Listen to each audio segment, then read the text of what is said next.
Manual accounting જે તમારું પ્રથમ મોડ્યુલ છે એ સમજવાનું શરૂ કર્યું. મેન્યુઅલ અકાઉન્ટિંગમાં પ્રથમ પ્રશ્ન, અકાઉન્ટિંગ એટલે શું? આપણે ગઈકાલ ડિસ્કસ કરતા હતા. તમે જે કંઈ ફાઇનાન્શિયલ ટ્રાન્ઝેક્શન્સ કરો એ બધા જ વ્યવહારો તમને યાદ નથી રહેતા, અને યાદ નથી રહેતા એટલે માટેથી તમારે એને લખી લેવા પડે. તો તમે જે ફાઇનાન્શિયલ ટ્રાન્ઝેક્શન્સ રેકોર્ડ કરો છો એ એકાઉન્ટિંગ છે. તો પ્રશ્ન એ થાય તો સાહેબ ઘરે મમ્મી અહીં હિસાબ રાખે છે, હું મારી મમ્મીને પહેલી તારીખે પૈસા આપું, માની લો 30,000 આપ્યા તો એણે એક ડાયરી રાખી છે, એમાં એ લખતી જશે કે ભાઈ તારીખ ધર્મેશ 30,000, ખર્ચો થશે તો એમાંથી માઇનસ કરતી જશે કે ભાઈ 6,000 રૂપિયા શાકના થયા તો 24,000, 6,000 રૂપિયા દૂધના થયા તો 18,000, 8,000 રૂપિયા કરિયાણાના થયા તો 10,000, એમ ખર્ચો બાદ કરતી જાય અને નેટ બેલેન્સ ગોતતી જાય. મહિનો પૂરો થયો અને 250 રૂપિયા જો વધ્યા તો એના પાકીટમાં પણ 250 રૂપિયા હોવા જોઈએ. જો હોય તો એ મેચ કરી લે, હિસાબ મળી ગયો એનો. નથી તો ચેક કરશે કે ભાઈ કાં તો ટોટલમાં ભૂલ કરી છે, કાં તો કોઈ ખર્ચો લખવાનો રહી ગયો છે, અને કાં તો સાહેબ કોકે એના પાકીટમાંથી પૈસા કાઢ્યા છે. પણ મમ્મી એ હિસાબ રાખે છે, ઘરવાળી હિસાબ રાખે, પણ ઘરવાળીની હિસાબ લખવાની સ્ટાઇલ છે એ થોડીક અલગ છે. એક પેજમાં વચ્ચોવચ્ચ ઊભો એક લીટો કરે એટલે પેજના 2 ભાગ થઈ જાય. એક બાજુ ખર્ચો લખશે, એક બાજુ આવક લખશે, અને છેલ્લે બેયના ટોટલ મારશે. સિમ્પલ ડિફરન્સ કાઢીને એ પણ મહિનાના અંતે નેટ બેલેન્સ ગોતશે. સવારના પોરમાં દૂધવાળો આવે તો એ હિસાબ લખે, એ લખશે કાર્ડની અંદર. તો રોજે રોજ જે લીટર તમે લેતા જાઓ એટલા લીટર લખતો જાય. મહિનો પૂરો થાય એટલે ટોટલ મારે કે ભાઈ 100 લીટર થયું, 55 રૂપિયા ભાવ હાલતો હોય તો 5500 રૂપિયા આપી દો, એટલે એ જ કાર્ડમાં તમને લખીને આપી દે કે ભાઈ રોકડા મળેલ છે, અને એ જ તમારું દૂધનું બિલ, એ જ એના ચોપડેથી તમારું ખાતું, એ જ તમે જે રોકડા રૂપિયા આપ્યા એની રિસીટ.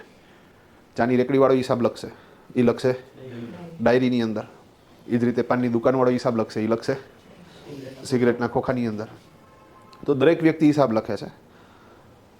એ જે હિસાબ લખે છે એને કહેવાય એક નોંધી. તો આપણે એ ગઈકાલ સમજતા હતા કે એક નોંધીનો મતલબ એક નોંધ એવો નહીં. ગુલાબ જાંબુનો મતલબ ગુલાબ અને જાંબુ એવો નહીં. તો શબ્દ ઉપરથી તમે અર્થ ન કાઢતા, પણ એક નોંધીનો મતલબ થશે તમે જે મનથી હિસાબ લખેલો છે, ઉધાર જમાના નિયમો ફોલો કર્યા વગર તમે જે હિસાબ લખો છો, હિસાબી ધોરણો ફોલો કર્યા વગર હિસાબ લખો છો, એ એક નોંધી છે. એક નોંધી લખવા માટે ઉધાર જમાના નિયમો આવડવા કે હિસાબી ધોરણો કે હિસાબી ખ્યાલોની જાણકારી હોવી જરૂરી નથી. હવે વાત એ આવે કે ઇન્કમ ટેક્સ ડિપાર્ટમેન્ટ માન્યતા ધરાવે ના? ઇન્કમ ટેક્સ ડિપાર્ટમેન્ટમાં એક નોંધી માન્યતા ધરાવતું નથી. કેમ? તો કે દરેકની લખવાની સ્ટાઇલ અલગ અલગ છે. તો અલગ અલગ લોકોને તમે તમારો ડેટા આપો, જો યુનિફોર્મ ડેટા ના હોય તો એ લોકોને એનાલિસિસ કરવામાં તકલીફ પડે, તો એ પ્રોબ્લેમ ન થાય એના માટે ઇન્કમ ટેક્સ એવી વાત કરી કે ભાઈ તમારે અહીંયા એકાઉન્ટ રજૂ કરવું છે તો તમારે પદ્ધતિસર એકાઉન્ટ લખવું પડશે, તમારે હિસાબી ધોરણોને ફોલો કરવા પડશે, હિસાબી ખ્યાલોને ફોલો કરવા પડશે. તો એકાઉન્ટ લખવાની પદ્ધતિ કેટલી, હિસાબી ધોરણો કયા કયા છે, હિસાબી ખ્યાલોને કેવી રીતે ફોલો કરવા, એ બધી વસ્તુઓ શીખવા માટે તમે અહીંયા આવ્યા છો. બાકી ઓલી વસ્તુ તો તમે પોતે લખી શકો છો, પણ પ્રોફેશનલ એકાઉન્ટિંગમાં એક નોંધી માન્યતા ધરાવતું નથી. પછી આપણે વાત એવી કે ભાઈ તો હિસાબી ધોરણો કયા કયા છે અને કયા કયા. તો એની અંદર આપણે ડિસ્કસ કરતા હતા કે ભાઈ હિસાબી ધોરણો 2, એકચ્યુઅલી 3 છે, પણ અત્યારે હું વાત કરું છું 2ની. કયા કયા? તો કે સાહેબ એક કેશ બેઝ સિસ્ટમ અને એક mercantile system. Cash base system એટલે રોકડના ધોરણો, મર્કન્ટાઇલ સિસ્ટમ એટલે વેપારી ધોરણો. 11મા ધોરણની જે તમારી ટેક્સ્ટ બુક છે એમાં પહેલા પેજ ઉપર આ બધી વિગતો લખેલી છે. આ કોઈ સસ્પેન્સવાળી વાત તો થતી જ નથી, પણ આપણે એટલું ડીપમાં કોઈ દિવસ વાંચ્યું નથી. Simple, done. તો હિસાબી ધોરણો કેટલા પ્રકારના સાહેબ? 2. એક કેશ બેઝ સિસ્ટમ, એક mercantile system. Okay, cash base system અને મર્કન્ટાઇલ સિસ્ટમ શું છે એ આપણે ગઈકાલ ડિસ્કસ કરતા હતા. America, Europe country, Australia, New Zealand, Africa અને બ્રિટન, એ બધી જગ્યાએ નાના વેપારીઓ કેશ બેઝ સિસ્ટમથી એકાઉન્ટિંગ કરે. એશિયાના શાર્ક દેશો ઇન્ડિયા, પાકિસ્તાન, શ્રીલંકા, બાંગ્લાદેશ, નેપાળ, ભૂટાન, અફઘાનિસ્તાન, આ બધી જગ્યાએ મર્કન્ટાઇલ સિસ્ટમ. આ જે સિસ્ટમ છે એને કહેવાય યુરોપ ટર્મિનોલોજી અથવા તો બ્રિટિશ ટર્મિનોલોજી. આ જે સિસ્ટમ છે મર્કન્ટાઇલ સિસ્ટમ એ છે એશિયન ટર્મિનોલોજી. આના માટે બીજું એક નામ છે મર્કન્ટાઇલ સિસ્ટમ માટે, અને એ છે અક્રુઅલ સિસ્ટમ. તો એક્રુઅલ સિસ્ટમ અથવા મર્કન્ટાઇલ સિસ્ટમ, આ વાત એટલા માટે ક્લિયર કરું છું કે જ્યારે તમે ગૂગલમાં સર્ચ કરો તો ત્યાં ઘણી વખત અક્રુઅલ શબ્દ આવશે, ઘણી વખત મર્કન્ટાઇલ શબ્દ આવશે. સિમ્પલ. હવે બેઝિકલી એમની અંદર ડિફરન્સ શું છે એ આપણે ગઈકાલ ડિસ્કસ કરતા હતા. સાહેબ, ઉધાર જમાના જે નિયમો છે એમાં કોઈ પરિવર્તન નથી. ઉધાર જમાના નિયમો બંનેમાં સરખા. તમે જે રિપોર્ટ તૈયાર કરો એ રિપોર્ટનું જે ફોર્મેશન છે, જેમ કે ફાઇનલ રિપોર્ટ તૈયાર થઈ તો trading account, profit and loss account અને ફાઇનલ બેલેન્સ શીટ, તો એનું ફોર્મેશન પણ સરખું છે. ઉધાર જમાના નિયમો સરખા, રિપોર્ટનું ફોર્મેશન પણ સરખું. ફેર ક્યાં છે એ સમજાવો. તો ફેરમાં સાહેબ આપણે અત્યારે જે વાત કરતા હતા હાલ પૂરતી, એમાં આપણે એવું કીધું કે ભાઈ એક્સપેન્સ રિલેટેડ ડેફિનેશન અને ઇન્કમ રિલેટેડ ડેફિનેશન એમાં ફેરફાર થશે, બાકી કોઈ ફેરફાર નહીં થાય. ઓકે, અગેન પાછું આપણે એ સમજ્યા કે કોને ખર્ચ ગણવો અને કોને ખર્ચ ન ગણવો એ બાબતે પાછું કોઈ કન્ફ્યુઝન નથી. મર્કન્ટાઇલ સિસ્ટમ એવું કે ભાઈ ધંધાનો ખર્ચો બાદ મળે, ઘરનો ખર્ચો બાદ ન મળે. કેશ બેઝ સિસ્ટમ એવું કે ધંધાનો ખર્ચો બાદ મળે, ઘરનો ખર્ચો બાદ ન મળે. તો જ્યારે તમે ટેક્સેબલ પ્રોફિટનું કેલ્ક્યુલેશન કરો છો ત્યારે મર્કન્ટાઇલ સિસ્ટમ અહીં ધંધાનો જ ખર્ચો બાદ દેવાની વાત કરે છે અને કેશ બેઝ સિસ્ટમ પણ ધંધાનો ખર્ચો જ બાદ દેવાની વાત કરે છે. અકાઉન્ટિંગ ઇફેક્ટની વાત કરો તો જે ધંધાનો ખર્ચો હોય ને સાહેબ, એ વર્ષના અંતે જ્યારે પ્રોફિટ એન્ડ લોસ એકાઉન્ટ આપણે તૈયાર કરીએ ત્યારે પ્રોફિટ એન્ડ લોસ એકાઉન્ટની ડેબિટ બાજુ ખર્ચ તરીકે દેખાય. આ બધી વસ્તુઓ જ્યારે આપણે મેન્યુઅલ એકાઉન્ટિંગમાં વાર્ષિક હિસાબના ચેપ્ટરમાં આવશું, ફાઇનલ એકાઉન્ટ્સના ચેપ્ટરમાં, ત્યારે વધારે ડિટેલમાં ડિસ્કશન કરશું. પણ કહેવાનો મતલબ પ્રોફિટ એન્ડ લોસ એકાઉન્ટની ડેબિટ બાજુ જો કોઈ ખર્ચો આવે છે તો એ ખર્ચો કયો હોય? ધંધાનો. તો મર્કન્ટાઇલમાં ધંધાનો જ ખર્ચો P&Lમાં દેખાડવાનો છે, કેશ બેઝમાં પણ ધંધાનો જ ખર્ચો P&Lમાં દેખાડવાનો છે. અને જે અંગત ખર્ચો છે, મતલબ કે જેને આપણે અકાઉન્ટની ભાષામાં ઉપાડ બોલીએ છીએ, અંગ્રેજીમાં તમે એને ડ્રોઈંગ્સ બોલો છો, વિડ્રોલ્સ બોલો છો, તો એ જે ખર્ચાઓ છે એ P&Lમાં નથી દેખાડવાના, એ તમારે બેલેન્સ શીટ બનાવતી વખતે કેપિટલમાંથી માઇનસ કરવાના છે. સિમ્પલ. તો એ બધા નિયમો, ફોર્મેશન બધું સરખું છે. તો ડિફરન્સ ક્યાં છે? તો ડિફરન્સ આપણે સમજ્યા સમયને અનુરૂપ ડિફરન્સ છે સાહેબ. ડન. કેશ બેઝ એવું કહે છે કે જે તે ફાઇનાન્શિયલ યરનો ખર્ચો જે તે ફાઇનાન્શિયલ યરમાં ચૂકવાઈ ગયો હોય તો જ તમારે એને ખર્ચ તરીકે, એક્સપેન્સ તરીકે દેખાડવાનો છે. જો એ પર્ટિક્યુલર ફાઇનાન્શિયલ યરનો ખર્ચો તો છે પણ એ વર્ષમાં ચૂકવાનો નથી, તો એ પર્ટિક્યુલર ફાઇનાન્શિયલ યરમાં દેખાડવાનો નથી, પણ જે ફાઇનાન્શિયલ યરમાં એ ચૂકવાય એ વર્ષમાં દેખાડવાનો છે. અહીંયા એ મગજમાં રાખજો કે જે ફાઇનાન્શિયલ યરમાં ચૂકવાય. અહીંયા હું એવું નથી બોલતો કે નેક્સ્ટ ફાઇનાન્શિયલ યરમાં, મોટાભાગના કેસમાં તો નેક્સ્ટમાં જ હોય, પણ સાહેબ નેક્સ્ટ નથી બોલતો. જે ફાઇનાન્શિયલ યરમાં ચૂકવાય એ ફાઇનાન્શિયલ યરમાં તમારી ખર્ચ તરીકે દેખાડવાનું થાય. મર્કન્ટાઇલ સિસ્ટમ એવું કહે છે કે ભાઈ જે તે ફાઇનાન્શિયલ યરનો ખર્ચો જે તે ફાઇનાન્શિયલ યરમાં જ દેખાડો, ચૂકવાઈ ગયો હોય કે ચૂકવવાનો બાકી હોય. સુપર. તો આપણે એક્ઝામ્પલ લેતા હતા, સાથે સાથે આપણે એ વાત ક્લિયર કરી કે ભાઈ જે ડેફિનેશન એક્સપેન્સ માટેની છે સામે સેમ મિરર ઇમેજ બનશે ઇન્કમ માટેની. કારણ કે એક વ્યક્તિ માટે કોઈ રકમ ખર્ચ છે તો સામેની વ્યક્તિ માટે એ રકમ આવક છે, તો આવકની ડેફિનેશન છે એ સેમ છે. આવક માટે શું કીધું હતું કે ભાઈ જે તે વર્ષની આવક જે તે વર્ષમાં મળી ગઈ હોય તો જ એ પર્ટિક્યુલર વર્ષમાં આવક તરીકે બતાવવાની છે. મળવાની બાકી હોય તો એ વર્ષમાં આવક તરીકે નહીં બતાવવાની, પણ જે વર્ષમાં મળે એ વર્ષમાં દેખાડવાની. આવું કોણે કીધું? કેશ બેઝ સિસ્ટમે. ઓકે, મર્કન્ટાઇલ સિસ્ટમ એવું કહે છે કે ભાઈ જે તે વર્ષની આવક જે તે વર્ષમાં જ બતાવો, મળી હોય કે મળવાની બાકી હોય. સુપર. ભાઈ ક્લિયર છે? પછી આપણે એક એક્ઝામ્પલ લીધું હતું કે ભાઈ ફોર એક્ઝામ્પલ સાહેબ છે એ પોતે ફર્નિચરના કોન્ટ્રાક્ટર છે અને મારે ગઈ જાન્યુઆરીમાં, ઓકે અત્યારે જાન્યુઆરી છે તો અત્યારે કયું ફાઇનાન્શિયલ યર ચાલુ છે? 25-26 હવે પૂરું થવા ઉપર 3 મહિનામાં પૂરું થઈ જશે. વાત કરું છું એક્ઝેક્ટ એક વર્ષ પહેલાંની, એટલે કે 24-25ની. તો 24-25માં જાન્યુઆરી મહિનામાં સાહેબને મેં બોલાવ્યા, ફર્નિચરનું કામ કરવાનું હતું, એણે બધું ઓકે કરીને મને ચાર્જ કીધો 50,000. મેં કીધું ડન. એણે 15 માર્ચે કામ પૂરું કરી દીધું, એટલે પ્રેક્ટિકલી કામ શરૂ પણ 24-25માં કર્યું, પૂરું પણ 24-25માં કર્યું, પણ મેં એમને પેમેન્ટ 25-26માં આપ્યું. માની લો કે મેં એપ્રિલમાં એને પૈસા આપ્યા. અહીંયા વાર્તા પૂરી થઈ ગઈ. પણ હવે મૂળ વાત એ છે કે ધંધાનો ખર્ચો છે એટલે દેખાડવાનો છે, એ વાત તો ફાઇનલ છે. હવે મારે કયા વર્ષમાં દેખાડવાનો? મારે 24-25માં દેખાડવાનો કે 25-26માં દેખાડવાનો? આ એક નોર્મલી કન્ફ્યુઝન રહી. ઓકે, જો તમે એકાઉન્ટ કેશ બેઝ મુજબ લખતા હોય તો 25-26માં દેખાડશું, કારણ કે કેશ બેઝ એવું કહે છે કે જે તે ફાઇનાન્શિયલ યરનો ખર્ચો જે તે વર્ષમાં ચૂકવાઈ ગયો હોય તો જ દેખાડજો, ચૂકવવાનો બાકી હોય તો એ વર્ષમાં ન દેખાડતા, પણ જે વર્ષમાં ચૂકવાય એ વર્ષમાં દેખાડજો ભાઈ. ક્લિયર? મર્કન્ટાઇલ સિસ્ટમ મુજબ લખતા હોત તો 24-25માં દેખાડો. કાં તો કે મર્કન્ટાઇલ સિસ્ટમ એવું કહે છે કે ભાઈ જે તે વર્ષનો એક્સપેન્સ જે તે વર્ષમાં ચૂકવાઈ ગયો છે કે નથી ચૂકવાણો એની હારે કોઈ લેવા દેવા નથી. એ જે વર્ષનો ખર્ચો છે એ જ ફાઇનાન્શિયલ યરમાં તમારે દેખાડવાનો થશે ભાઈ. ક્લિયર છે? તો જો હું એકાઉન્ટ લખતો હોય મર્કન્ટાઇલથી તો 24-25માં દેખાડીશ. જો હું એકાઉન્ટ લખતો હોય કેશ બેઝથી તો 25-26માં દેખાડીશ. અહીંયા સાહેબ ફેર પડે, કારણ કે જો મર્કન્ટાઇલ સિસ્ટમથી તમે નામું લખતા હોય તો 25-26નો નફો ઘટે અને 24-25નો નફો ઘટે અને 24-25નો નફો ઘટે તો 24-25માં તમને ટેક્સનો બેનિફિટ થાય. સમજાણી વાત? જો કેશ બેઝ મુજબ લખતો હોય તો 25-26નો નફો ઘટે અને 25-26માં તમને ટેક્સ એટલો ઓછો ભરવાનો થાય. તો ડિફરન્સ તો છે જ. બીજું આપણી પાસે ઓપ્શન નથી. આપણે ફરજિયાત કઈ સિસ્ટમ યુઝ કરવાની છે? મર્કન્ટાઇલ. બીજું, જ્યારથી સાહેબ ઇન્કમ ટેક્સ એક્ટ આવ્યો 1961નો ધારો, અને ત્યાર પછી જ્યારે બજેટ બહાર પડે, દર ફેબ્રુઆરીમાં બજેટ આવે, તો ફેબ્રુઆરીમાં બજેટ આવે ત્યારે નાણામંત્રી બજેટની હાઇલાઇટ જ આપે. આખું બજેટ તો 10,000 પાના ઉપરનું હોય, પણ તમને જે 2-3 કલાકમાં બોલે ને ખાલી હાઇલાઇટ હોય. એમાં તમે માર્ક કરજો, દર વખતે એક લીટી લોકો બોલે. કઈ? તો કે નેક્સ્ટ ફાઇનાન્શિયલ યરમાં બધા જ કરદાતાઓએ પોતાનું નામું વેપારી ધોરણોએ એટલે કે મર્કન્ટાઇલ સિસ્ટમથી એટલે કે અક્રોલ સિસ્ટમથી તૈયાર કરવાનું થશે. આ વસ્તુ દર વર્ષે અપડેટ થાય. મજાની વાત કે અત્યારે લગી દર વખતે અક્રોલ સિસ્ટમ જ આવી. હજી લગી ક્યારેય એ લોકો કેશ બેઝ બોલ્યા નથી. પણ માની લો કે લાસ્ટ ફાઇનાન્શિયલ યરમાં જ્યારે બજેટ આવ્યું ને ત્યારે એ લોકો અક્રુવલ બોલ્યા, તો એ નેક્સ્ટ એક વર્ષ માટે જ છે. પછી પાછું જ્યારે હમણાં ફેબ્રુઆરીમાં બજેટ આવશે ત્યારે પાછી આ વાતને શું કરશે? એ લોકો રિપીટ કરશે, અપડેટ કરશે. પણ અત્યાર સુધીમાં દર વર્ષે કઈ સિસ્ટમ રહી છે? મર્કન્ટાઇલ જ રહી છે.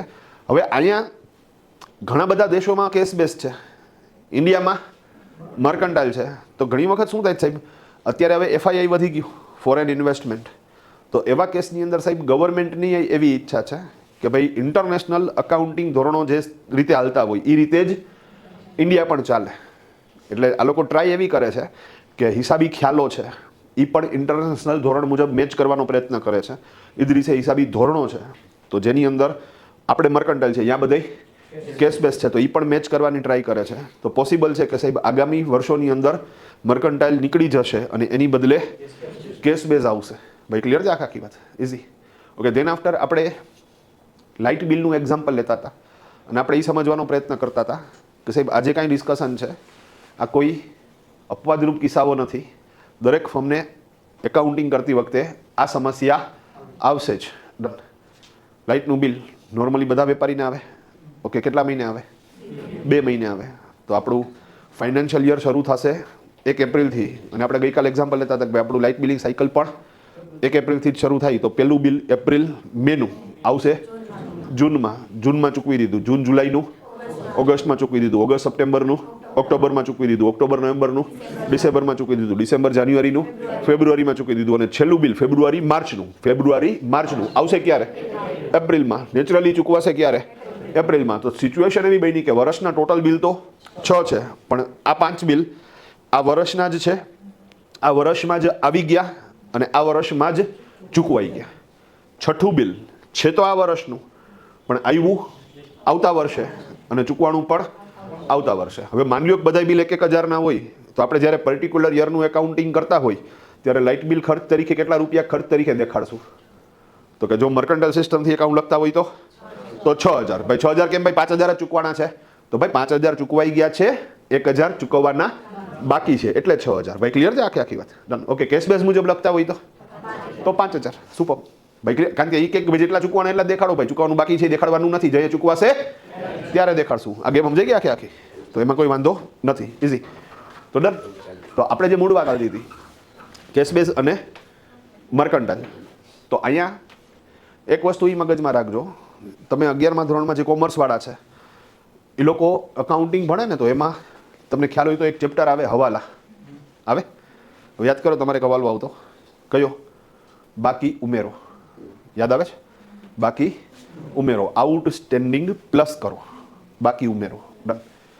તો તમે યાદ કરો હવાલામાં શું થતું હતું કે કાચા સરવૈયામાં તમને લાઇટ બિલ એક્સપેન્સ 5,000 આપ્યું હોય, કારણ કે એ તો આખા વર્ષમાં જેટલું થયું હોય એટલું જ દેખાતું હોય. ઓલું છઠ્ઠું બિલ કાચા સરવૈયામાં ન હોય, કારણ કે એ જે બિલ જ નથી આવ્યું 31 માર્ચ સુધીમાં, અને કાચું સરવૈયું 31 માર્ચે બની જાય. તો ઓલું છઠ્ઠું બિલ એમાં આવ્યું નથી, તો એ નીચે વધારાની વિગત આપી હોય કે 1000 લાઇટનું બિલ ચૂકવવાનું બાકી છે, outstanding light bill sum rupees 1000 till not be paid. તો તમે શું કરતા સાહેબ? તો કે તમે પ્રોફિટ એન્ડ લોસ એકાઉન્ટ તૈયાર કરતા, એમાં લાઇટ બિલ એક્સપેન્સ ઇનર કોલમમાં 5000 દેખાડતા, પછી એમાં આઉટસ્ટેન્ડિંગ એટલે કે ચૂકવવાનું બાકી લાઇટ બિલ 1000 પ્લસ કરતા અને ફાઇનલ વેલ્યુ 6000 લખતા. અને પછી એની બીજી ઇફેક્ટ તમે બેલેન્સ શીટમાં દેવા તરીકે દેખાડતા, કારણ કે 31 માર્ચ સુધીમાં એ બિલ ચૂકવાનું તો નથી, તો આપણે દેખાડવું પડે ને કે હજી આ છેલ્લું બિલ ચૂકવવાનું બાકી છે, તો એ મારું દેવું છે, મારી લાયબિલિટીઝ છે, એટલે તમે એની બીજી ઇફેક્ટ છે લાયબિલિટીઝ તરીકે આપતા અને કેશ માઇનસ ન કરતા, કારણ કે 5 બિલની જ કેશ ગઈ હતી. તો કહેવાનો મતલબ છે તમે હવાલો શું કામ નાખતા? તમે હવાલો નાખતા કારણ કે આપણે 11મા ધોરણથી કઈ સિસ્ટમ શીખીએ છીએ? મર્કન્ટાઇલ. સમજાણી વાત? કેશ બેઝ કન્સેપ્ટ આપણે ભણવામાં ખાલી થિયરિકલ આવ્યો છે થોડો ઘણો, પણ પ્રેક્ટિકલ ઇમ્પ્લિમેન્ટ એનું ક્યારેય કર્યું જ નથી. આ મગજમાં રાખજો સાહેબ.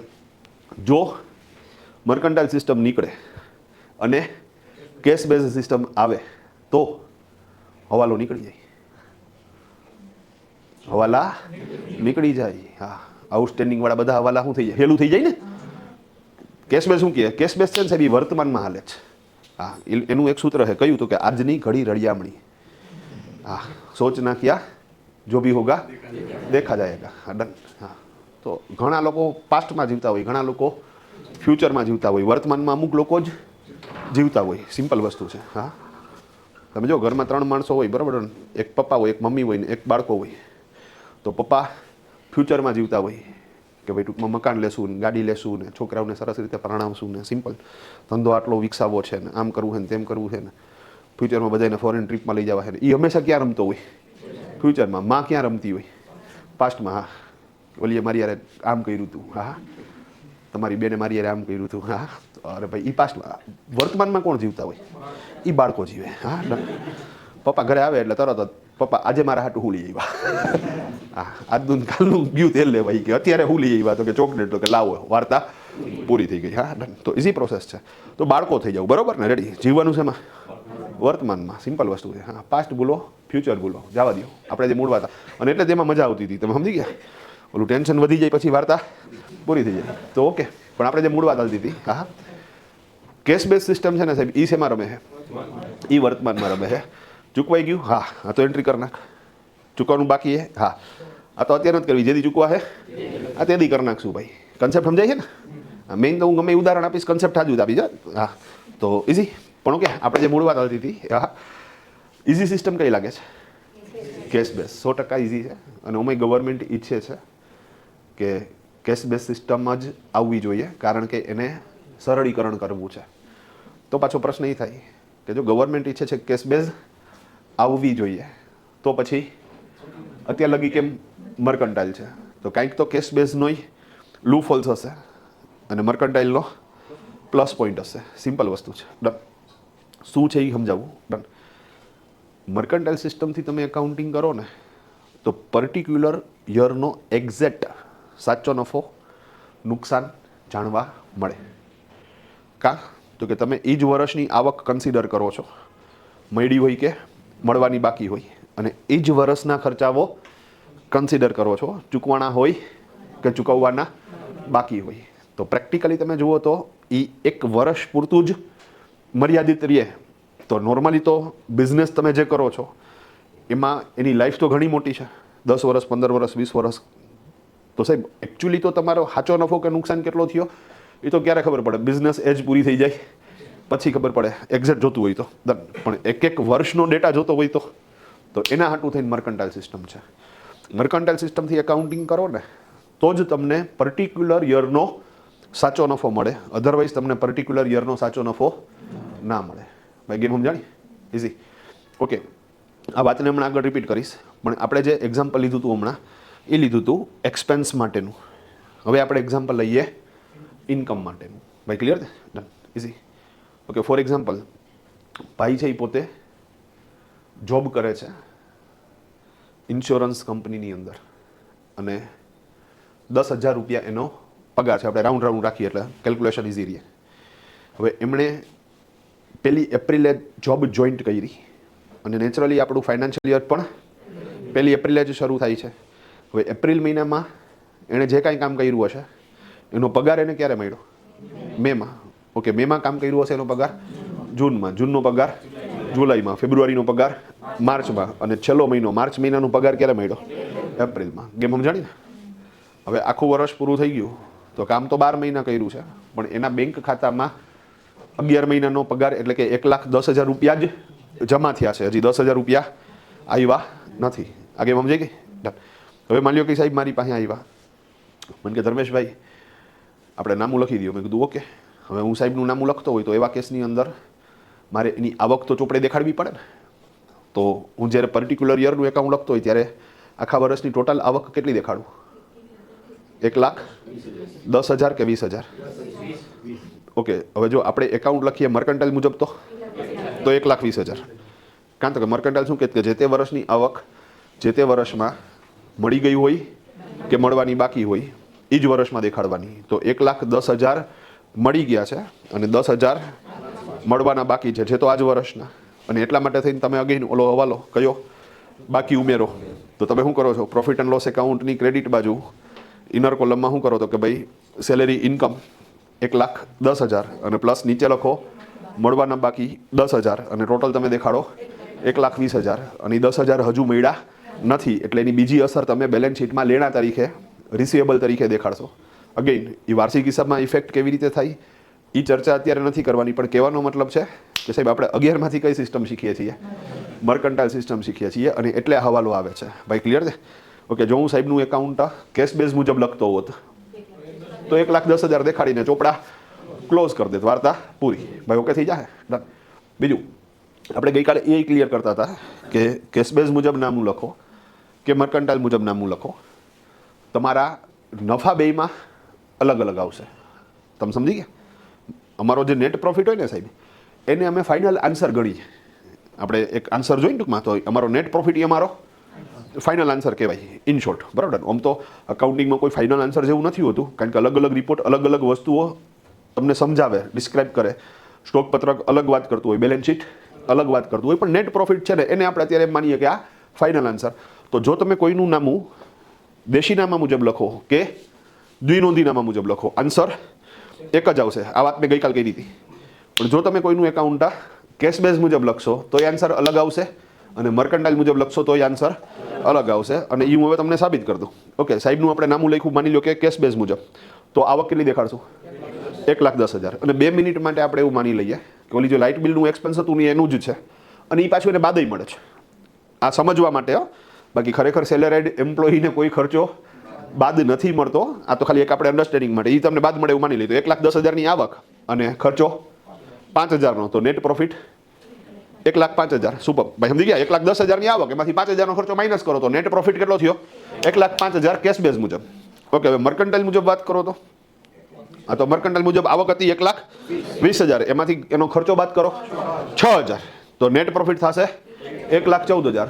તો મોટું મોટું તો એવું આવ્યું ને કે સાહેબ કેશ બેઝ મુજબ એકાઉન્ટ લખ્યું તો નેટ પ્રોફિટ દેખાણો 1,05,000, મર્કન્ટાઇલ મુજબ એકાઉન્ટ લખ્યું તો નેટ પ્રોફિટ દેખાણો 1,14,000. માની લ્યો કે ઇન્કમ ટેક્સ ડિપાર્ટમેન્ટ એ પર્ટિક્યુલર વર્ષની અંદર 1,10,000 બાદ આપે છે, તો કેશ બેઝ મુજબ એકાઉન્ટ લખો ને તો ઇન્કમ ટેક્સ નો આવે. મર્કન્ટાઇલ મુજબ લખો તો ઉપલા 4,000 ઉપર ઇન્કમ ટેક્સ આવે. અગેઇન આપણી પાસે ઓપ્શન નથી. ઇન્ડિયામાં આપણે કઈ સિસ્ટમ યુઝ કરવાની છે? Mercantile system. ભાઈ ક્લિયર છે આખી વાત? ડન. તો ઇઝી. સરળ કઈ સિસ્ટમ છે? Cash base. સરળ કેશ બેઝ છે, પણ આપણા બ્લડની અંદર મર્કન્ટાઇલ છે. કેમ કે બ્લડમાં કેવી રીતે મર્કન્ટાઇલ છે સમજાવું તમને. ડન. બ્લડમાં કેવી રીતે? હા, માની લો કે આ ભાઈને શર્ટ લેવો છે. હા, હવે એની એક સ્ટાઇલ છે અને એ બહુ સરાહનીય છે કે એને શર્ટ લેવો હોય ને તો એ પહેલાં બજેટ સેટ કરે કે ભાઈ મારે 500 રૂપિયાનો લેવો છે. ખિસ્સામાં 500 રૂપિયા લઈને જ માર્કેટમાં જાય એટલે કોઈ ખોટી ખરીદી ન થાય. તો સારી વસ્તુ છે, બધાએ આ ટેવ અપનાવવી જોઈએ. હા, રેડી. હવે 500 રૂપિયા લઈને આની દુકાને ગયો અને માની લો કે શર્ટની દુકાન છે.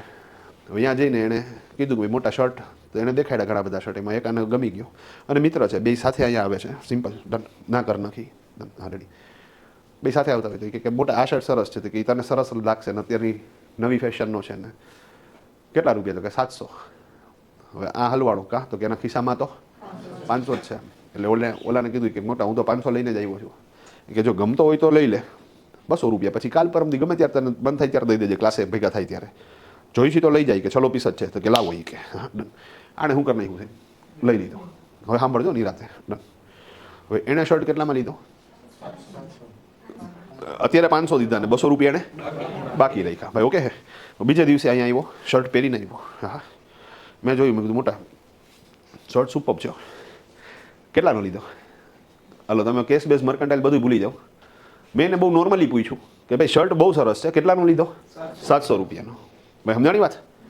તો એમની ખરેખર તો એણે 500 જ આપ્યા છે, તો કેમ તમે 700 બોલો છો?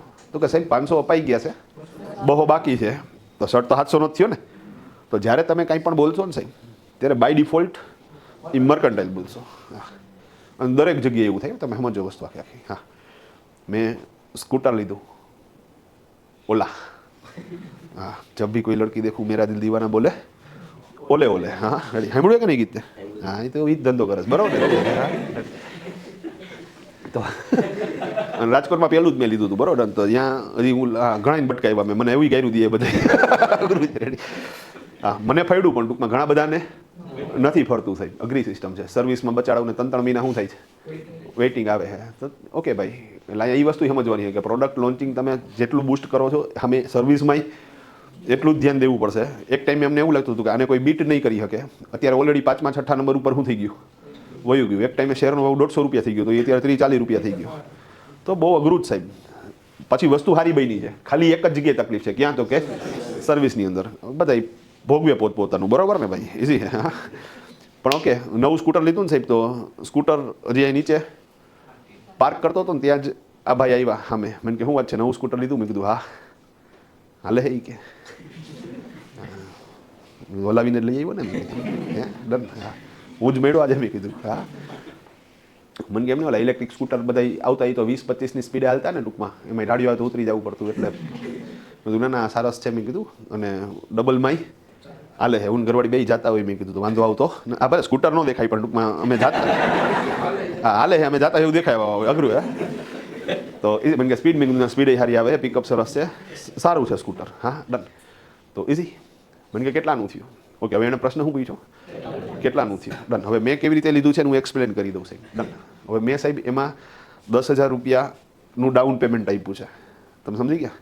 અને 10,000 રૂપિયાના 12 હપ્તા, તમે સમજી ગયા? 10,000નું ડાઉન પેમેન્ટ અને 10,000 રૂપિયાના 12 હપ્તા, આવી રીતે મેં લીધું છે. સિમ્પલ. હવે એ ભાઈએ મને પૂછ્યું કે ભાઈ કેટલાનું થયું, તો હું કેટલા રૂપિયા કહીશ? 1,30,000. ભાઈ સમજાણી વાત? ઓકે, હું 10,000 કહું? નહીં ને? ડન. મેં કેટલા કીધા? 1,30,000 રૂપિયા. મેં કીધું 1,30,000નું થયું. હા, તો મેં ચૂકવા તો 10 જ છે, 1,20,000 તો દેવાના બાકી છે, તો 10 ચૂકવાઈ ગયા, 21 દેવાના બાકી. હંમેશા આપણે જ્યારે કોઈ પણ એક્સપેન્સ બોલીએ છીએ કે કન્સિડર કરીએ છીએ, ત્યારે જાણતા અજાણતા આપણે કઈ સિસ્ટમ રાખીએ છીએ? મર્કન્ટાઇલ. તો મર્કન્ટાઇલ લોહીમાં જ છે અને દરેક જગ્યાએ થાય, તમે સમજો. હા, તમે કેમ ઇન્ક્વાયરી કરો છો? મને કે મારે ફાધર માટે લેવું છે ને, એનું બોડી થોડુંક હેવી છે. આમાં એ કે સાયલેન્ટ સ્કૂટર છે, પ્લસ કોઈ ઓલું બીજું તો કિક બીક જેવું તો આવે નહીં, તો એ કે એને અનુકૂળ પડે ને. મેં કીધું ના ના, પ્રોપર છે, મેં તો લીધું, તમે લ્યો. મેં કીધું હા ડન. તો અગેન હું તો હવે બધાની માફી માગવા જવાનો હું. હા, મેં કીધું ભાઈ ત્યારે મને શું લાગ્યું હતું સારું. ઓકે, આજની તારીખે મને ગમે છે પર્સનલી. ડન. પણ ઓકે, દરેકના પોઈન્ટ ઓફ વ્યૂ કેવા છે, અલગ છે. સિમ્પલ વસ્તુ. તો ઇઝી. મેં લેવાય, એમાં કંઈ ખોટું નથી. તો ઇઝી. બીજું દરેક જગ્યાએ હું તમને એવા 10 એક્ઝામ્પલ આપી શકું સાહેબ. ઓકે, મારા મેરેજ થયા તો મારે ફરવા જવું હતું, તો એક મિત્રને ઓલી ટૂર ટ્રાવેલની કંપની, રાજકોટ ટૂર્સ એન્ડ ટ્રાવેલ્સ, હા ભાઈબંધ છે, એને ફોન કર્યો. મેં કીધું કે મોટા આપણે ડોમેસ્ટિક ટ્રીપ ક્યાંય થાય છે, કપલ ટ્રીપ? મને ક્યાં થાય છે? મેં કીધું માર્ચમાં. મને કે માર્ચમાં જ છે. મેં કીધું તો મારું નામ લખી નાખ. મેં કીધું અને કેટલા રૂપિયા? મને કે 40,000. મેં કીધું વાંધો નહીં. મેં કીધું હું અત્યારે 10,000 આપીશ, બાકીના 30,000 રૂપિયા જૂન જુલાઈમાં આપીશ. મને કે વાંધો નહીં. કે સાહેબ હવે હું ફરી આવ્યો સરસ રીતે. ડન. પછી આ ભાઈ અહીંયા નીચે મેળા મને, હા, હાથમાં પેંડાનું બોક્સ હતું. હા, શેરવાની બેરવાની પહેરી નાટા મારતા હતા. હા, મને કે લ્યો ધર્મેશભાઈ પેંડો ખાવી. કે મેં કીધું કયા માનમાં? મને કે મેં લગ્ન કર્યા નહીં. કે હા. મેં એમ નહીં, આ સ્કૂટરનો રિવ્યૂ લેવા આવ્યા હતા. મેં કીધું આ લગ્નનો રિવ્યૂ લેવાનો હોય? હા, બટકો તમે. મેં કીધું હા, લગ્ન કરીએ મરો. બીજું હું કંઈ બધા માણસોને સુખ તો લખેલું હતું નથી. હાલો જાવ. તો મને કે તમે ફરવા અહીંયા પરાગભાઈ ત્યાંથી ગયા હતા? મેં કીધું હા, રાજકોટમાંથી ગયો હતો, રાજકોટ ટૂર્સ એન્ડ ટ્રાવેલ્સમાંથી. હા, તો મને કે ભાઈ એ લોકોનું કામ કેવું? મેં કીધું બહુ સરસ હો ભાઈ, આપણું વેજીટેરિયન ખાવાનું હોય અને હોટલની બધું સરસ, ટૂંકમાં કાંઈ વાંધો નથી. હા હા, તો મને કે કેટલો ખર્ચો થયો તમારે? કેટલો થયો? 40,000 રૂપિયા. ભાઈ સમજાણી વાત? હું 10,000 કહું તો સારું લાગે? તો એકચ્યુઅલી તો મેં કેટલા ચૂકવો છે? અરે એકચ્યુઅલી તો મેં 10 ચૂકવા, હજી 30 ચૂકવા નથી, ચૂકવવાના બાકી છે. પણ છતાંય આપણે જ્યારે કોઈ એક્સપેન્સ કન્સિડર કરશું ત્યારે કેટલા રૂપિયા? તો કે 40 ચૂકવાઈ ગયા પ્લસ ચૂકવવાના બાકી. એ બાય ડિફોલ્ટ થઈ જ જશે. અને એવું નથી કે ખાલી ખર્ચ માટે ના છે. હું બધા એક્ઝામ્પલ આપું છું તો એક્સપેન્સ ના આપ્યા સાહેબ, ઇન્કમમાં આવું થશે. ઓકે, માની લો કે સાહેબના મેરેજ થયા તો નેચરલી એને જોવા હાટું આવ્યા હશે. તો જ્યારે જોવા હાટું આવ્યા ત્યારે એમના થનાર સસરાએ, ત્યારે તો થનાર હતા ને, તો એણે પ્રશ્ન કર્યો કે ભાઈ તમારી કુમાર વાર્ષિક, ત્યારે કુમાર નહોતું કીધું, હા કુમાર નું કહે પણ એ કે તમારી વાર્ષિક આવક કેટલી? હવે ભાઈ છે સ્વામિનારાયણના ભગત છે ને, કોઈ દિવસ ખોટું બોલતા નથી. હવે એ શું કરે છે તો તમને ખબર છે ને? શું કરે છે? ઇન્સ્યોરન્સ કંપનીમાં નોકરી કરે છે. મહિને પગાર કેટલો છે એ તમને ખબર છે? હાલો ડન. કેટલો છે ટોટલ? મહિને 10,000. હાલો રેડી ડન. તો પૂછ્યું કે ભાઈ તમારી વાર્ષિક આવક કેટલી? તો કેટલી કહે? 1,20,000. હવે ખરેખર તો 31 માર્ચ સુધીમાં એના ખાતામાં 1,10,000 જમા થયા, છતાંય કેટલા બોલે છે? 1,20,000. કાં તો કે બાય ડિફોલ્ટ બ્લડમાં. તમે જ્યારે પણ ઇન્કમ બોલશો કે એક્સપેન્સ બોલશો ત્યારે જાણતા અજાણતા તમે કઈ સિસ્ટમ બોલી નાખશો? મર્કન્ટાઇલ. તો કેશ બેઝ છે ને એ લખવામાં સરળ છે, પણ આપણા બ્લડની અંદર જ્યારે આપણે આપણા માટે ઇન્કમ અને એક્સપેન્સ કેલ્ક્યુલેટ કરતા હોઈએ ને ત્યારે જાણતા અજાણતા મર્કન્ટાઇલ આવી જાય. પણ અહીંયા મજાની વાત એ જ સાહેબ કે જ્યારે એ આપણા માટે કેલ્ક્યુલેટ કરતા હોઈએ ત્યારે, હવે તમે જ્યારે કોકનું નામું લખો છો, કારણ કે આ તમે તો એકાઉન્ટિંગ શીખવા આવ્યા છો, તો અકાઉન્ટિંગમાં તો તમે કોનું નામું લખશો? લોકોનું. તો લોકોનું નામું લખતી વખતે એનું કેટલું આઉટસ્ટેન્ડિંગ છે એ એના મનમાં છે. આપણને તો જે છે એ જ દેખાય છે. એટલે કોકનું નામું લખવું હોય ને સાહેબ ત્યારે ખરેખર મર્કન્ટાઇલ સરળ ન પડે, ત્યારે સરળ કઈ પડે? કેશ બેઝ પડે. આપણા માટે વિચારતા હોય તો મર્કન્ટાઇલ બરોબર છે, પણ જ્યારે કોકનું નામું લખવું ત્યારે એનું કેટલું આઉટસ્ટેન્ડિંગ છે એ થોડું આપણને ખબર છે. આપણને તો જે છે એ દેખાય છે અને એને જ આપણે સત્ય માનીને કન્સિડર કરી લઈએ છીએ. તો કોકનું નામું લખતી વખતે સરળીકરણ કેમ આવશે? કેશ બેઝમાં આવશે. ભાઈ ક્લિયર છે આખી વાત? બીજું, હમણાં થોડીક વાર પહેલાં મેં એક વાત કરી તમને કે મર્કન્ટાઇલ સિસ્ટમથી નામું લખો ને તો સાચો નફો મળે, કેશ બેઝ મુજબ નામું લખો તો સાચો નફો ન મળે. એ હું તમને એક્ઝામ્પલ સાથે સમજાવું છું. આ એક્ઝામ્પલ સમજી ગયા તો તમને આ પોઈન્ટ છે ને એ ક્લિયર થઈ જશે. ભાઈ જો, સાંભળવું અલગ વસ્તુ છે, યાદ રાખવું એ અલગ વસ્તુ છે, અને સમજવું અલગ વસ્તુ છે. હા, હું તમને કહું ગાયત્રી મંત્ર બોલો તો તમે સાંભળેલો છે, તમને યાદ છે એટલે તમે બોલી નાખશો. પણ હવે હું તમને એમ કહું ભાઈ મને એક એક લીટી સમજાવો, તમે કહો ના એ ભેગું નહીં થઈ શકે. અમુકને સમજાણી હોય, અમુકને મને નથી આવડતી. ભાઈ ક્લિયર છે આખા? ઘણી વખત હનુમાન ચાલીસામાં સેમ વસ્તુ થઈ. પછી અમે એક દિવસ અહીં કાર્યક્રમ રાખ્યો હતો કે હનુમાન ચાલીસા એક એક બોલતા જાય અને એ સમજાવતા, એક્સપ્લેનેશન આપતા જાય. અમારે એક વિદ્યાર્થી હતા અને એને બહુ સરસ ફાવતું હતું. મેં કીધું ભાઈ હાલ તારો જે શું કરી કાર્યક્રમ ગોઠવીએ. તો ઇસી આપણે ગોઠવશું ક્યારેક અહીંયા, બરોબર ને? રેડી? પણ ઓકે, આપણે જે મૂળ વાત ચાલતી હતી, હા સાહેબ, સરળ સિસ્ટમ કેશ બેઝ, પણ જ્યારે નેટ પ્રોફિટ કેલ્ક્યુલેટ કરવાની વાત આવે ત્યારે મર્કન્ટાઇલ. કેવી રીતે સમજીએ? ડન. હાલો એક્ઝામ્પલ. ઓકે, હમણાં થોડીક વાર પહેલાં જ આપણે એક ડિસ્કશન થઈ હતી. ભાઈએ શર્ટ લીધો હતો, રેડી ને?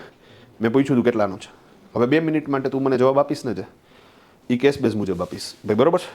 ભાઈ શર્ટ બહુ સરસ છે, કેટલાનો લીધો? 500 રૂપિયાનો. હાલો રેડી? કેટલાનો લીધો? 500. હવે અમે બી જે ડિસ્કસ કરી ને એ આ કાકા નિરાતે શું કરે છે? સાંભળે છે. ભાઈ સમજી ગયા? એ સાંભળે છે. ડન. તો તમે સાંભળવું, બરાબર? ડન. ભાઈ શર્ટ બહુ સરસ છે, કેટલા લીધો? 500 રૂપિયાનો. કાકાએ સાંભળ્યું.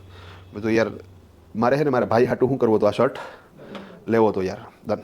એનો આજે બર્થડે છે મેં કીધું, અને હું આજે ઓલરેડી ગયો તો આની દુકાને, હું નક્કી કરી આવ્યો હતો, પણ હવે આજે ગયો ને કે એ તો વેચાઈ ગયું યાર. અને મને બહુ અફસોસ થયો યાર. હા, મને ઓનલાઈન મંગાવી લે. મેં કીધું ઓનલાઈન મંગાવું તો 3 દી ડિલિવરી દેખાડે, અને બર્થડે આજે છે તો એ લોચો છે. મેં કીધું યાર આ મને મળી ગયો હોત ને યાર તો મારો ભાઈ બહુ રાજી થાત. મેં કીધું કારણ કે એને એક્ઝેક્ટ આ જ વસ્તુ શું કરવી હતી, લેવી હતી. એને ઓલા સેવ કરીને રાખ્યો હતો. હા, ઓલો કાર્ટમાં રાખે ને, હું જોઈ ગયો. મેં કીધું એને હું આપત ને તો રાજી થઈ જાય. મેં 3-4 વાર કીધું ને તો આ ભાઈ પીગળી ગયો. હા, કે ધર્મેશભાઈ હજી હું લઈને જ આવ્યો હોય કે આનું બોક્સ ને ટેગ ને બધું ઘરે પડ્યું હોય કે, અને મને કંઈ મોહ નથી કે. હા, તો કીધું તમારે એક્ઝેક્ટ આજ જોતો હોય તો એ તો મેં જ લીધો હતો એ કે તમારે જોતો હોય તો હું તમને શું કરી દઉં, આપી દઉં, જો તમને વાંધો ન હોય તો. મેં કીધું ના થી બેસ્ટ ભાઈ. મેં કીધું ખૂબ ખૂબ આભાર તારો. હા ડન. તો મને કે હું હમણાં જ શું કરતો હું ઘરે ચેન્જ કરીને આવું કે. ઘરે ગયો ભાઈ, વ્યવસ્થિત રીતે ઇસ્ત્રી બિસ્ત્રી કરીને પાછો પેક કરી દીધો. ઓલું ટેક બેગ મારી દીધું. મજાની વાત કે ગિફ્ટ પેક કઈ કરી દીધું. મેં કીધું વાહ. અને આવ્યો મારી પાસે. મને કે આલ્યો એ કે. હા, મેં કીધું ધન્યવાદ હો. મેં કીધું કેટલા રૂપિયા દેવાના? મને કે દઈ દો ને તમારી રીતે કે. એટલે મેં એને 600 રૂપિયા આપ્યા. કેટલા આપ્યા? 600. આમ 600 આપ્યા. કાકાએ જોયું કેટલા આપ્યા? 600. હવે કાકાએ એના મનમાં હું અર્થઘટન કર્યું એ મને સમજાવો. એણે જોયું કે મેં જણને પૂછ્યું શર્ટ કેટલાનો છે? 500નો. મેં આપ્યા કેટલા? 600. તો કાકાને એવું લાગ્યું કે આ ટ્રાન્ઝેક્શન્સમાં આને 100 રૂપિયાનો નફો થયો છે. મેં સમજાણી વાત? રિયલમાં શું થયું છે એ તમને ખબર છે? 100 રૂપિયા નુકસાન થયું છે. સમજાણું ને વાત? કેશ બેઝ મુજબ સાહેબ તમે કેલ્ક્યુલેશન કરો ને તો કોઈ દી સાચો નફો ન મળે. હવે આ જ ટ્રાન્ઝેક્શન્સને આપણે મર્કન્ટાઇલ ઉપર ઉપાડીએ. હાલો ફરીથી પૂછું છું ભાઈ, શર્ટ બહુ સરસ છે, કેટલાનો લીધો? 700 રૂપિયાનો. ભાઈ ક્લિયર? મર્કન્ટાઇલ 500 ચૂકવાઈ ગયા, બહુ ચૂકવવાના બાકી. તો એણે મને કેટલા કીધા? 700. તો 700નો લીધો. મેં કીધું રેડી. પછી સેમ સ્ટોરી આખી. અને છેલ્લે મેં શું કર્યું હતું કે ભાઈ એ શર્ટ એની પાસેથી લીધો અને એને 600 રૂપિયા આપ્યા. કેટલા આપ્યા? 600. હવે સાહેબે જોયું, એણે શું જોયું હતું કે ભાઈ 700 રૂપિયાનો શર્ટ, ધર્મેશભાઈએ કેટલા આપ્યા? 600. તો 100 રૂપિયાની ટ્રાન્ઝેક્શન્સમાં આ ભાઈને નુકસાની ગઈ. અને જે સાચું છે ખરેખર 100 રૂપિયાની નુકસાની ગઈ છે. ભાઈ સમજાણો? તો સાચો નફો નુકસાન ક્યારે મળે? મર્કન્ટાઇલ સિસ્ટમથી એકાઉન્ટિંગ કરતા હોય ને તો સાચો નફો નુકસાન મળે. કેશ બેઝ મુજબ ન મળે. પણ હવે સરકાર એ સમજે છે કે ભાઈ કોઈ સાચો નફો દેખાડતું નથી, તો ભાઈ આ વસ્તુને પકડીને હાલવાનો કોઈ મતલબ નથી સાહેબ. હા, બીજી એક ચોખવટ કરી દઉં સાહેબ. ટોટલ બિઝનેસ એજનો નફો, વાત પકડજો, ટોટલ બિઝનેસ એજનો નફો કેશ બેઝ મુજબ અને મર્કન્ટાઇલ મુજબ સરખો જ થાય. કા તો કે સાહેબ ખર્ચો ખાલી કયા વર્ષમાં દેખાડવાનો છે એ જ કન્ફ્યુઝન છે. બાકી ધંધાનો ખર્ચો કેશ બેઝમાં બાદ મળે છે, મર્કન્ટાઇલમાં બાદ મળે છે. કોઈ એક વર્ષમાં વધારે ખર્ચો બાદ મળ્યો હોય તો બીજા વર્ષમાં એટલો ઓછો ખર્ચો બાદ મળે. પણ છેલ્લે તો સરખું જ થવાનું ને. બિઝનેસ એજમાં કોઈ ફેરફાર થાય નહીં થાય. હું એનું એક એક્ઝામ્પલ આપું છું. ડન. ઓકે, માની લો કે સાહેબ મેં ગઈ ફેબ્રુઆરી મહિનામાં, ગઈ ફેબ્રુઆરી એટલે 24-25ની ફેબ્રુઆરીએ, ડન, મેં એક નવા ક્લાસ ચાલુ કર્યા કે ભાઈ લેંગ્વેજ ક્લાસીસ. અને એમાંય લેંગ્વેજ કઈ તો કે ફોરેન લેંગ્વેજ, જર્મની. હા, મને ઘણા પૂછે મને કે તમને આવડે છે? મેં કીધું હજી આવે છે નહીં, ક્યાં આવડે છે? બે દામોદર દાળમાં પાડી. હું જે કહીશ બચાડા શું કરશે? માનશે. સિમ્પલ વસ્તુ છે. હા, ડન. તો ઇઝી. એડમિશન લેવા હાટું મા બાપ આવ્યો હોય તો મને કે ફાવી જાય ને બોલતા. મેં કીધું આપણે છેલ્લે બોલાવડાવશું એની પાસે. હા, રેડી. કોઈ ચિંતા ના કરો. મેં કીધું હા. તો એમાં આ બે જણા આવ્યા કે અમારે જર્મની શીખવું છે કે હા જાન્યુઆરીમાં. કીધું રેડી. મેં કીધું હા. મને કે ફી? મેં કીધું 50,000. હા. મને કે ડન. કે હવે આ જણે તો સાહેબ મને તરત જ ફેબ્રુઆરીમાં શું કરી દીધી? ફી આપી દીધી. હવે એકચ્યુઅલી કોર્સ હતો એ આવેલો લાંબો ટૂંકમાં, તો સમજી ગયા 6 મહિના. અને પછી એ એક જ બેચ કરી, પછી કોઈ બેચ કરી નહીં. હા, બે જ વિદ્યાર્થીઓ અને એક જ બેચ. સમજી ગયા? ઓકે. શરૂ ક્યારે કર્યું સાહેબ? 24-25માં. પૂરું ક્યારે કર્યું? 25-26માં. ભાઈ ક્લિયર છે? પ્રેક્ટિકલી કોર્સ 6 મહિના આવેલો, પણ ફાઇનાન્શિયલ યરના દ્રષ્ટિકોણથી જો તો 2 વર્ષ ચાલ્યો કહેવાય ને. 24-25માં અને 25-26માં. હવે આ ભાઈએ મને પૈસા આપ્યા જાન્યુઆરીમાં આપ્યા ને આણે મને આપ્યા એપ્રિલની અંદર, માની લો. ભાઈ ક્લિયર છે? તો એક પૈસા આવ્યા છે મને 50,000 24-25માં અને બીજા પૈસા આવ્યા 50,000 25-26માં. હાલો આટલું ક્લિયર? હાલો હવે આપણે એકાઉન્ટિંગને બ્રેક કરીએ. તો 24-25ની અંદર મારી આવક કેટલી ગણાશે? ઓકે, જો આપણે એકાઉન્ટ લખતા હોય કેશ બેઝ મુજબ તો 24-25ની આવક 50,000 અને 25-26ની આવક 50,000. તો 2 વર્ષનો ટોટલ થયો 1 લાખ. સમજાણું? હાલો રેડી. હાલો હવે આપણે મર્કન્ટાઇલ મુજબ એકાઉન્ટ લખતા હોય તો 24-25ની આવક 1 લાખ અને 25-26ની આવક 0. તો ટોટલ મારશો તો 1 લાખ જ થશે. કહેવાનો મતલબ છે કે ટોટલ બિઝનેસ એજનો નફો કેશ બેઝમાંય એટલો જ હોય, મર્કન્ટાઇલમાંય એટલો જ હોય. ભાઈ સમજાણો? ઇન્ડિવિજ્યુઅલ યરનો નફો છે ને સાહેબ, એ જો તમારે એક્ઝેક્ટ જોતો હોય તો તમારે કેમાં જવું જોઈએ? મર્કન્ટાઇલમાં. અને જો સરળીકરણ જોઈ છે તો તમારે જવું જોઈએ કેશ બેઝની અંદર. ભાઈ ગેમ સમજાણી આખી આખી? તો ઇઝી પ્રોસેસ. પ્રશ્ન થાય જ કંઈ? હા બોલો.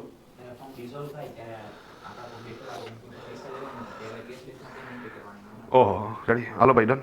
ભાઈ પ્રશ્ન સમજાવું છું ને આ પ્રશ્નને પાછો પ્રશ્નને 2-3 રીતે સમજાવું છું, પછી જવાબ આપીશ. ભાઈ ક્લિયર છે? ડન. ઓકે. એ પહેલાં એક બીજી વાત કરીશ, પણ છેલ્લે આ વાત આરે શું થાય? વાત કનેક્ટ થઈ જશે. રેડી. આપણે કોઈને પૂછીએ કે તમે શાકાહારી છો કે માંસાહારી? ભાઈ સમજી? ઓકે, પહેલાં પ્રશ્ન શું છે એ તમે સમજો, કારણ કે એ પાછા માઇકમાં નહીં આવ્યું હોય, બરોબર ને? રેડી. તો એણે એવું કીધું કે ભાઈ વર્ષના જ્યારે ફર્મ ડિઝોલ્વ થાય છે અથવા ડિઝોલ્વ નથી પણ થતી, વર્ષના અંતે 31 માર્ચે તું વાત કર, તો આપણે કોઈ ગ્રાહક પાસેથી પૈસા લેવાના નહીં કરતા હોય અથવા તો કોઈ વેપારીને પૈસા દેવાના નહીં કરતા હોય, આવું થાય ને? તો એવા કેસમાં એન્ટ્રી કેવી રીતે થશે? આ એક વાત થઈ.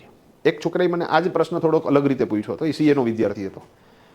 એણે મને એવો પ્રશ્ન કર્યો કે સાહેબ, જો ભવિષ્યમાં મર્કન્ટાઇલ સિસ્ટમ નીકળી જશે અને કેશ બેઝ સિસ્ટમ આવી જશે તો બેલેન્સ શીટમાંથી સન્ડ્રી ડેટર્સ અને સન્ડ્રી ક્રેડિટર્સ નીકળી જશે ને? હવે અહીંયા પાછો મજાની વાત કે સન્ડ્રી ડેટર્સ એટલે શું અને સન્ડ્રી ક્રેડિટર્સ એટલે શું, એ પાછી તમને ખબર હોવી જોઈએ. ઓકે, સન્ડ્રી ડેટર્સનો મતલબ થશે ગ્રાહકો, જેને તમે માલ ઉધારે વેચો એ ગ્રાહકને આપણે શું બોલીએ? સન્ડ્રી ડેટર્સ. અને સન્ડ્રી ક્રેડિટર્સનો મતલબ થશે વેપારીઓ, જે વેપારી પાસેથી તમે, જે સપ્લાયર પાસેથી તમે માલ ઉધારે પરચેસ કરેલો છે એ સપ્લાયરને શું કહેવાય? સન્ડ્રી ક્રેડિટર્સ. હવે એણે શું પ્રશ્ન કર્યો તો કે જો ભવિષ્યમાં કેશ બેઝ આવી જશે તો માલનું વેચાણ આપણે માની લો ફેબ્રુઆરીમાં કર્યું અને ઉધારે કર્યું, મતલબ હજી પૈસા આવ્યા નથી, ભાઈ સમજી ગયા? હવે એના પૈસા આવ્યા માની લો કે એપ્રિલમાં, તો કેશ બેઝ તો એમ કહે છે કે ભાઈ જ્યારે આવે ત્યારે એન્ટ્રી કરો. તો આપણે અહીંયા જ એન્ટ્રી કરીએ ને. હવે જો અહીંયા જ એન્ટ્રી કરીએ તો અહીંયા આઉટસ્ટેન્ડિંગ દેખાય જ નહીં, અહીંયા આઉટસ્ટેન્ડિંગ દેખાય જ નહીં. સેમ વસ્તુ હું કોકની પાસેથી માલ પરચેસ કરું છું. માની લો કે મેં અહીંયા માર્ચની અંદર કોઈ પાસેથી માલ ઉધારે પરચેસ કર્યો, કાકા પાસેથી માલ ઉધારે પરચેસ કર્યો, મે મહિનામાં મેં એનું પેમેન્ટ કર્યું. તો અહીંયા હું જો ઉધાર માલ લઈ આવ્યો એવું દેખાડું તો 31 માર્ચે મારું બેલેન્સ શીટ એમ બોલે કે મારે કાકાને પૈસા આપવાના છે. પણ હું અહીંયા માર્ચમાં એની એન્ટ્રી જ ન કરું અને જ્યારે મે મહિનામાં પેમેન્ટ કરું છું ત્યારે જે એન્ટ્રી કરું તો 31 માર્ચે મારું બેલેન્સ શીટ કેટલા સન્ડ્રી ક્રેડિટર્સને દેવાના છે એ દેખાડશે જ નહીં. સમજી ગયા? તો આ વાતને થોડીક વધારે વિસ્તૃત રીતે સમજીએ, પણ અહીંયા સારું થયું આ મુદ્દો આવ્યો. આખો પોઈન્ટ પૂરો થશે એટલે જાણતા અજાણતા તને તારો જવાબ મળી જશે. સિમ્પલ. તો આપણે મૂળ વાત આવી હતી. આપણે કોઈને પૂછીએ કે ભાઈ તમે શાકાહારી કે માંસાહારી? ડન. ઓકે, હું તમને જ પૂછું છું, શાકાહારી કે માંસાહારી?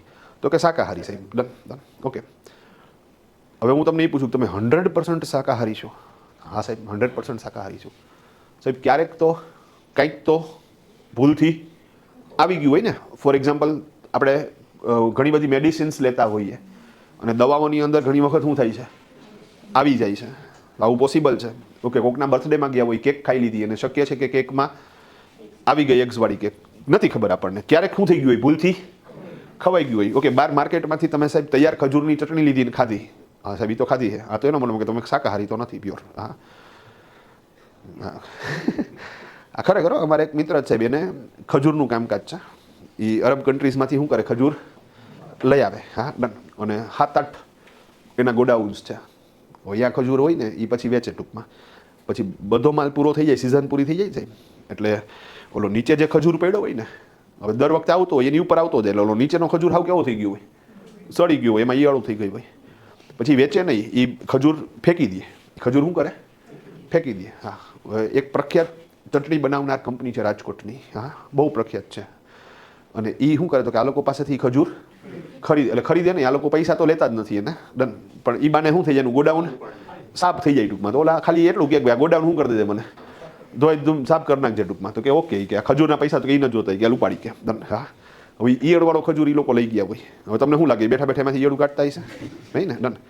સીધું મશીનમાં ક્રશ, વાર્તા પૂરી. હા, તમને એમ થાય વાહ ક્રીમી ચટણી છે. હા હા, તો અદ્ભુત ટેસ્ટ તમે કરેલા છે, મતલબ કે તમે શાકાહારી તો નથી પણ હા 99.9% શાકાહારી છો. એટલે તમે એમ કહો કે હું શાકાહારી છું. ઓકે ઓકે, કોઈ વ્યક્તિને આપણે એમ પૂછી કે ભાઈ તમે, તો કે અમે માંસાહારી છે, અમે 365 ટૂંકમાં ચિકન બટર મસાલા જ ખાઈ છીએ. હા, તો મને એ સમજાવો કે 100% માંસાહારી છે? નથી સાહેબ. ડન. કાં? તો કે એમાં જે મસાલા પડે છે, ધાણા જીરું હળદર ને, એ તો બધું વેજ જ ગણાય ને. ઓકે, એ જેની યારે ખાય ટૂંકમાં રોટલી યારે, તો રોટલી તો શાકાહારી ગણાય ને, થોડા ચામડા યારે ઉલાર છે. હા, કહેવાનો મતલબ કોઈ વ્યક્તિ 100% શાકાહારી ન હોય, કોઈ વ્યક્તિ 100% માંસાહારી ન હોય, પણ જેનું પ્રમાણ વધારે આપણે એ બોલીએ છીએ. હવે તમને એમ થાય એ વાતને આ વાત આરે શું કનેક્શન? હવે કનેક્શન પકડ દો સાહેબ. ડન. કોઈ દિવસ 100% કેશ બેઝ ન હોય અને કોઈ દિવસ 100% મર્કન્ટાઇલ ન હોય. હા, ડેફિનેશન સમજવા માટે થઈને વાત અલગ છે, પણ જ્યારે પ્રેક્ટિકલ ઇમ્પ્લિમેન્ટ કરવાની વાત આવે, ભાઈ આ બહુ સેન્સિટિવ વાત છે. કારણ કે જ્યારે મેં તમને ગઈકાલ કીધું હતું કે અમે ઓલા ઇન્કમટેક્સ વાળાના સેમિનારમાં ગયા હતા 8 કલાકના, તો એમાં સાહેબ આ મુદ્દા ઉપર એને અડધી કલાક ઉપાડી દીધી. તમે સમજો વાત. ડન. 100% કોઈ દિવસ કેશ બેઝ ન હોય, 100% કોઈ દિવસ મર્કન્ટાઇલ ન હોય સાહેબ. ડન. પણ જેનું પ્રમાણ વધારે ઈ થાય. બીજું, જો 100% મર્કન્ટાઇલ કરે ને, સોરી 100% કેશ બેઝ કરે ને સાહેબ, તો ઈ એકાઉન્ટનો કોઈ મતલબ જ ન રહે. વાત પકડજો સાહેબ. જો કોઈ 100% કેશ બેઝ કરે તો ઈ એકાઉન્ટનો કોઈ મતલબ જ ન રહે. ઈ બોગસ એકાઉન્ટ થઈ ગયું. હા, વાય? તો કે જો 100% કેશ બેઝ કરી નાખે તો સાહેબ 31 માર્ચે તમારે તમારા કેટલા ગ્રાહક પાસેથી કેટલા રૂપિયા લેવાના છે એ તમને ખબર જ ન હોય. સમજાણી વાત? સેમ વસ્તુ 31 માર્ચે તમારે કયા કયા વેપારીને કેટલા રૂપિયા દેવાના છે એ ખબર જ ન પડે. કાં તો કે તમે તો સાહેબ આઉટસ્ટેન્ડિંગ કન્સિડર કરતા જ નથી ને. અને એટલા માટે થઈને જ્યારે આ સિસ્ટમ મેં સમજાવવાની ચાલુ કરી ત્યારે હું એક વસ્તુ બોલ્યો, માર્ક કરજો તમે, કે ડિફરન્સ છે એ માત્ર બે જગ્યાએ છે. એક એક્સપેન્સ રિલેટેડ ડેફિનેશન અને એક ઇન્કમ રિલેટેડ ડેફિનેશન. મતલબ પ્રોફિટ એન્ડ લોસ એકાઉન્ટમાં જે ખર્ચાઓ આવે, દેશી ભાષામાં ધંધાના ખર્ચા, એમાં જ આ કેશ બેઝ અને મર્કન્ટાઇલમાં શું થશે? ડિફરન્સ આવશે. મર્કન્ટાઇલ એવું કહે કે જે તે વર્ષનો ખર્ચો જે તે વર્ષમાં દેખાડો, કેશ બેઝ એવું કહે કે જે ચૂકવાય ત્યાં દેખાડો. અને સેમ વસ્તુ આવક માટે. બાકી બધા ટ્રાન્ઝેક્શન્સમાં તમે એમ માની લો કે મર્કન્ટાઇલ ચાલશે. ભાઈ સમજાણી વાત? એટલે ભવિષ્યમાં ભલે સરકાર એમ કહે કે આપણે મર્કન્ટાઇલ કાઢીને કેશ બેઝ કરશું, પણ એ કેશ બેઝ માત્ર ઇન્કમ અને એક્સપેન્સ માટે જ થશે. મેં શરૂઆતમાં જ બોલ્યો ને કે આ ડેફિનેશન છે એ ખાલી કેને અસર કરશે? ઇન્કમ અને એક્સપેન્સને. બાકી બધા ટ્રાન્ઝેક્શન્સ કેશ બેઝમાં કન્સિડર કરવાના, આઉટસ્ટેન્ડિંગ વાળા, અને મર્કન્ટાઇલમાં પણ કન્સિડર કરવાના. જો તમે કેશ બેઝમાં આઉટસ્ટેન્ડિંગ સેલ નો દેખાડો કે આઉટસ્ટેન્ડિંગ પરચેઝ નો દેખાડો તો 31 માર્ચે લશ્કર ક્યાં લડે છે એ ખબર જ નહીં પડે. તો ફાઇનલી શું આવ્યું કન્ક્લુઝન? તો કે માલનું વેચાણ કર્યું છે ફેબ્રુઆરીમાં અને એના પૈસા આવ્યા છે એપ્રિલમાં. તો કેશ બેઝ મુજબ એકાઉન્ટ લખતા હોય ને તોય ફેબ્રુઆરીમાં તમારે સેલ્સની એન્ટ્રી કરવાની. ભાઈ ક્લિયર છે? અને જ્યારે એપ્રિલમાં પૈસા આવ્યા એની એન્ટ્રી કરવાની. એટલે 31 માર્ચે તમારું બેલેન્સ શીટ બોલે કે તમારે આટલા આટલા ગ્રાહક પાસેથી પૈસા લેવાના છે, અને જ્યારે એના પૈસા આવી જશે ત્યારે એનું ખાતું ક્લોઝ થઈ જશે. અથવા તો ઓછા પૈસા આવ્યા તો હવે પાછું બેલેન્સ શીટ અપડેટ થઈ જશે કે ભાઈ હવે આટલા લેવાના છે. પણ એ ક્યારે બોલશે? જ્યારે તમે ઓલું આઉટસ્ટેન્ડિંગ સેલની એન્ટ્રી કરી હશે ત્યારે. સેમ વસ્તુ પરચેઝ માટે લાગુ પડશે. તો એનો મતલબ એવો થયો કે સાહેબ તો પછી સાહેબ 100% તો કેશ બેઝ પોસિબલ જ નથી. અને એટલે ત્રીજી સિસ્ટમ છે અને એનું નામ છે મિશ્ર સિસ્ટમ, મિક્સ સિસ્ટમ. મિક્સ ધોરણો એ હિસાબો લખવા. ખબર મેં શરૂઆતમાં કીધું હતું કે ખાલી કેશ બેઝ અને મર્કન્ટાઇલ ત્રીજું છે, પણ એ ટાઈમ આવશે ત્યારે આપણે ફોડ પાડશું. તો ખરેખર ત્રીજી સિસ્ટમ કેવી છે? મિશ્ર. પણ હા, મિશ્રને આપણે જ્યારે એપ્લાય થશે ને ત્યારે સરકાર મિશ્ર નહીં બોલે. સરકાર એને શું બોલશે? કેશ બેઝ બોલશે. શું કામ ને? તો કે મોટા ભાગે કેશ બેઝ થઈ જશે. એટલે તમે કેવા છો? તો કે શાકાહારી. થોડુંક તો માંસાહાર આવી ગયું. એનો મતલબ એવો થયો કે માની લો કે ભવિષ્યમાં કેશ બેઝ આવે ને તો તમે એમ ન માનતા કે આ 100% કેશ બેઝ છે. તમે એ વસ્તુને મગજમાં રાખજો કે સાહેબ આ મિશ્ર છે. 100% કેશ બેઝ પ્રેક્ટિકલી પોસિબલ જ નથી. ભાઈ અન્ડરસ્ટેન્ડિંગ થાય છે? તો ઇઝી પ્રોસેસ ભાઈ, ડન. તો ગેમ સમજાઈ ગઈ આખી આખી? તો માની લો કે તમે જ્યારે પણ ફોર્મ ડિઝોલ્વ કરો છો, ડિઝોલ્વ થાય કે પર્ટિક્યુલર ફાઇનાન્શિયલ યર પૂરું થાય ત્યારે તમારું જે ફાઇનલ બેલેન્સ શીટ બનશે એ બેલેન્સ શીટની અંદર તમારે જેટલા રૂપિયા ગ્રાહકો પાસેથી લેવાના છે એ ઉઘરાણી તરીકે દેખાશે જ. કેશ બેઝમાંય દેખાશે અને મર્કન્ટાઇલમાંય દેખાશે. ભાઈ ક્લિયર છે? અને સેમ વસ્તુ તમારે જે સપ્લાયરને પૈસા દેવાના છે એ પણ બંનેમાં દેખાશે. કેશ બેઝમાંય દેખાશે અને મર્કન્ટાઇલમાંય દેખાશે. માત્ર અને માત્ર ઇન્કમ રિલેટેડ ડેફિનેશન અને એક્સપેન્સ રિલેટેડ ડેફિનેશન એમાં જ ડિફરન્સ આવશે. બાકી જ્યારે પ્રેક્ટિકલ ઇમ્પ્લિમેન્ટ થશે ત્યારે બાકી કોઈ જગ્યાએ એમાં ચેન્જીસ નહીં આવે. એટલે લોજિકલી આપણે એને નામ આપ્યું મિક્સ સિસ્ટમ. પણ મિક્સ સિસ્ટમમાં વધારે ભાગ કોનો હશે? કેશ બેઝનો. ભાઈ ગેમ સમજાણી આખી આખી? ઇઝી. બીજું, આ સારુંથી ચોખવટ થઈ ગઈ. કારણ કે જ્યારે તમે ગૂગલમાં આ ટોપિક સર્ચ કરો ને અને એને કહો ને કે ભાઈ મને કેશ બેઝ સિસ્ટમ અને મર્કન્ટાઇલ સિસ્ટમ એક્સપ્લેન કર, તો ત્યાં એ લોચો થાય છે કે એ કેશ બેઝ 100% વાળું સમજાવે છે. ભાઈ સમજાણી વાત? તો એમાં એમ કહે છે કે ભાઈ ફેબ્રુઆરીમાં માલ વેચ્યો હોય અને પૈસા એપ્રિલમાં આવ્યા તો મર્કન્ટાઇલ મુજબ ફેબ્રુઆરીમાં નોંધ કરવાની, પણ કેશ બેઝ મુજબ એપ્રિલમાં નોંધ કરવાની. પણ પ્રેક્ટિકલ ઇમ્પ્લિમેન્ટ કરતી વખતે કેશ બેઝ હોય કે મર્કન્ટાઇલ હોય, જો ફેબ્રુઆરીમાં માલ ઉધારે વેચાણો છે તો એની નોંધ ફેબ્રુઆરીમાં થશે. તો અહીંયા ફાઇનલ કન્ક્લુઝન એ આવ્યું કે બધું આઉટસ્ટેન્ડિંગ કેશ બેઝમાં કન્સિડર નથી કરવાનું એવું નથી. માત્ર ઇન્કમ અને એક્સપેન્સનું આઉટસ્ટેન્ડિંગ જ કેશ બેઝમાં કન્સિડર નથી કરવાનું, અને મર્કન્ટાઇલમાં તો બધું આઉટસ્ટેન્ડિંગ કન્સિડર કરવાનું જ છે. That's all. બાકી એમ સમજાણી? બીજું, કોઈ પણ ટોપિક છે ને ધીરે ધીરે શું થતું જાય છે? મગજમાં ઉતરતો જાય, સિમ્પલ.